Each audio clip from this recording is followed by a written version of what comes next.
Hello guys, তো সবাই কেমন আছো? আশা করি সবাই ভালো আছো, সুস্থ আছো। আমি মোটামুটি আছি। তো এখন এসছি গাজনা মার্কেটে, বাজে 10:30। এখানে কিছু প্রোডাক্ট নেওয়ার আছে, তো দাঁড়িয়ে আছি। যে শপটায় এসছি, এখানে যার সব সেই দাদাটা নেই। সেই দাদাটার আরেকটা দাদা আছে, তো ভীষণ প্রবলেম হচ্ছিলো, জিনিসগুলো চিনতে পারছিল না।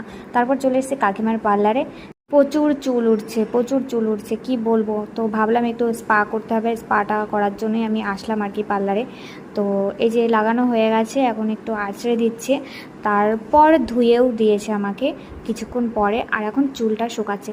এই যে এটা দিয়ে যে চুল কেন শুকায় আমি জানি না, কারেন্ট পুড়িয়ে চুল শুকানোর কি আছে? ফ্যানটা চালিয়ে দিলেই তো চুলটা শুকিয়ে যায়। এটাই আমি বলছিলাম কাকিমাকে যে তোমার টাকা বেঁচে যাবে, বিল কম আসবে।